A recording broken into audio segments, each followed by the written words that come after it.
آپ دیکھ رہے ہیں SK TV۔ دوستو، تیسری عالمی جنگ حضرت امام مہدی علیہ السلام کے ظہور کے بالکل قریب ہوگی، اور یوں لگ رہا ہے کہ امام مہدی علیہ السلام کے ظہور اور جنگ عظیم سوئم کا وقت بہت قریب آ چکا ہے، کیونکہ اگر ہم آج دنیا کا بغور مشاہدہ کریں تو اس وقت دنیا کے حالات ہمیں تیسری عالمی جنگ کے بہت قریب لے آئے ہیں، اور حضرت امام مہدی کا ظہور بس ہونے ہی والا ہے۔ حضرت کعب احبار رضی اللہ تعالیٰ عنہ سے روایت ہے کہ قریب ہے کہ مشرقی سمندر دور ہو جائے اور اس میں کوئی کشتی بھی نہ چل سکے، چنانچہ ایک بستی والے دوسری بستی میں نہ جا پائیں گے، اور یہ جنگ عظیم کے وقت میں ہوگا، اور جنگ عظیم حضرت مہدی کے وقت میں ہوگی۔ دوستو، اس روایت میں ہمیں یہ معلوم ہو گیا کہ جب ظہور امام مہدی علیہ السلام کا وقت قریب ہوگا تو اس وقت دنیا کے حالات بہت خراب ہوں گے، ہر طرف قتل و غارت، خون خرابہ اور آگ لگی ہوئی ہوگی، یعنی ہر طرف جنگیں شروع ہو چکی ہوں گی۔ اور اگر ہم آج عرب کے اطراف کے حالات دیکھیں تو فلسطین آج کھنڈرات کا منظر پیش کر رہا ہے، اور اسرائیل نے غزہ کو تباہ و برباد کر کے رکھ دیا ہے، اور اسرائیل یہ سب گریٹر اسرائیل کے لیے کر رہا ہے، چاہے پھر اس کے لیے تیسری عالمی جنگ ہی کیوں نہ شروع کرنا پڑے۔ اور دوستو، یاد رکھیے گا کہ اسرائیل اپنے مقاصد پورا کرنے کے لیے ہر قدم اٹھائے گا، اور اس کے مقاصد میں مسجد اقصیٰ کو شہید کر کے وہاں اپنا تھرڈ ٹیمپل تعمیر کرنا ہے۔ اسرائیل میں تھرڈ ٹیمپل بنانے کی مانگ مارچ مہینے میں سنسد میں بھی ٹیمپل کی مانگ کی گئی ہے۔ الاقصیٰ مسجد کی جگہ تھرڈ ٹیمپل بنانے کی مانگ، ڈوم آف دا راک کو بھی ہٹانے کا پلان ہے۔ تو اپنے آپ میں دیکھیں، یہ جو خبر ہے یہ اپنے آپ میں بہت الگ خبر ہے۔ دیکھیں، یدھ کے بیچ اگر ایسی استھتیاں آتی ہیں تو اس کے ریاکشنز کیا ہوں گے، کیونکہ اس میں جو جڑی خبر ہے وہ ہم آپ کو یہ بتا رہے ہیں کہ الاقصیٰ مسجد کی جگہ تھرڈ ٹیمپل بنانے کی بات کہی جا رہی ہے، اور الاقصیٰ مسجد کو لے کر آئے دن وواد ہوتے رہے ہیں، یہ کسی سے چھپا نہیں۔ جبکہ بنی اسرائیل کے بارے میں اللہ سبحانہ و تعالیٰ نے قرآن کریم میں ارشاد فرمایا کہ اے بنی اسرائیل، جب تمہاری آخری سزا کا وقت قریب آ جائے گا تو ہم تمہیں پوری دنیا سے جمع کر کے بیت المقدس میں پھر سے آباد کریں گے۔ اور دوستو، آج دیکھیے کیا یہودی اسرائیل میں جمع نہیں ہو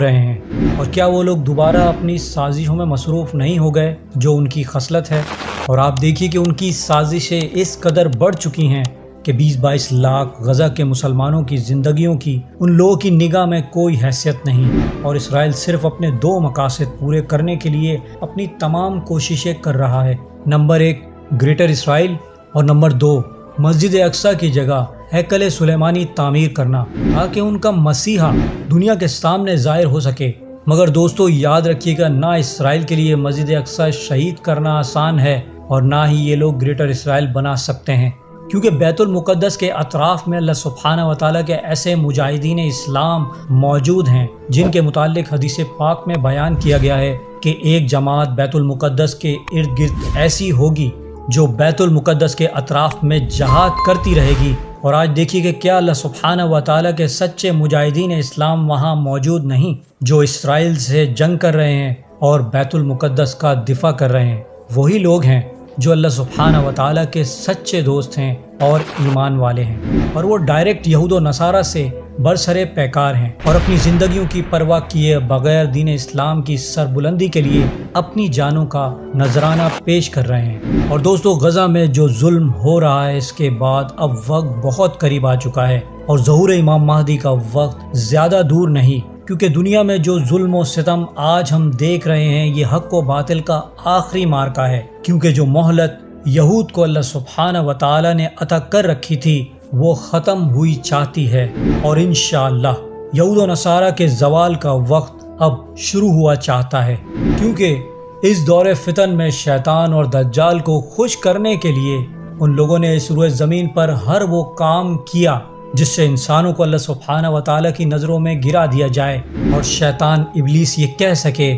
کہ حضرت انسان اس روئے زمین پر تیری دی ہوئی ذمہ داری کو نہ نبھا سکا۔ اس لیے آپ دیکھیے، یہود و نصارہ اپنے شیطانی اور دجالی کاموں کو انجام دینے کے لیے لاکھوں کروڑوں ڈالر خرچ کرتے ہیں، اور ہر غلیظ کام کے لیے الگ الگ آرگنائزیشن مختلف ناموں سے بنا رکھی ہیں جن کی ڈیٹیل ہم سب ہی جانتے ہیں، جس سے انسان اللہ اور اس کے دین سے دور ہو جائے۔ مثال کے طور پر آج دیکھیے کہ کیا ہومو سیکشول کے نام پر ایک لڑکے کی دوسرے لڑکے سے شادی نہیں ہو رہی، اور یہ تو وہی کام ہے جس غلیظ کام کی وجہ سے حضرت لوط علیہ السلام کی قوم پر سخت عذاب نازل کیا گیا تھا۔ اور دوستو آج ایسا زمانہ آ چکا ہے کہ اس میں اپنا ایمان بچانا بہت مشکل ہو گیا ہے، اور اس دجالی دور میں ہم مسلمانوں کا یہ فرض بنتا ہے کہ یہود و نصارہ کے اس عمل کے خلاف بھی جنگ کریں، اور یہ ہماری ذمہ داری ہے کہ ہم نیکی کو اور اچھائی کو پھیلائیں اور لوگوں کو اللہ سبحانہ و تعالیٰ کے دین کی طرف لے آئیں، کیونکہ ایک جنگ تو وہ ہے جو فلسطین کے مسلمان ڈائریکٹ یہود و نصارہ سے لڑ رہے ہیں، اور دوسری جنگ ہم مسلمانوں کو لڑنی ہے کہ اپنے مسلمان بھائیوں کے ایمان کی حفاظت کرنی ہے اور یہود و نصارہ کو ان کے عزائم میں کامیاب نہیں ہونے دینا ہے، کیونکہ دوستو تیسری عالمی جنگ کا آغاز ہو چکا ہے، اور آج ہم تیسری عالمی جنگ کے ہائبرڈ میدان میں موجود ہیں۔ ہمیں اپنی نگاہیں کھولنے کی ضرورت ہے، کیونکہ اگر ہم اب بھی نہیں سمجھ پائے اور اپنے ایمان کی حفاظت نہ کر سکے تو اللہ سبحانہ و تعالی ہمارے حال پہ رحم فرمائے کہ کہیں ایسا نہ ہو کہ ہم امام مہدی کے لشکر میں شامل ہونے کے بجائے معاذ اللہ ان کے خلاف دجال کے لشکر میں کھڑے ہو جائیں۔ اس لیے اس دور فتن کے دجالی دور کو پہچانیے، کیونکہ ہم سب آج تیسری عالمی جنگ میں شامل ہو چکے ہیں، اور ہمیں اپنی جان کے ساتھ ساتھ اپنے ایمان کی حفاظت بھی کرنا ہوگی۔ اللہ سبحانہ و تعالیٰ سے دعا ہے کہ یہود و نصارہ کے دجالی اور شیطانی حملوں سے تمام مسلمانوں کی حفاظت فرمائے اور ہمارا نام دا آرمی آف امام مہدی میں درج فرمائے، آمین۔ دوستو امید کرتا ہوں میری ویڈیو سے آپ کی معلومات میں اضافہ ہوگا اور کچھ نیا جاننے کو ملا ہوگا۔ اگر میری ویڈیو آپ کو اچھی لگی ہے تو میری ویڈیو کو لائک کریں، میرے چینل کو سبسکرائب کر لیجئے اور بیل آئیکن پہ بھی کلک کر دیں۔ اب میں ملوں گا آپ کو ایک ایسی انفارمیٹیو ویڈیو کے ساتھ، تب تک کے لیے اللہ حافظ۔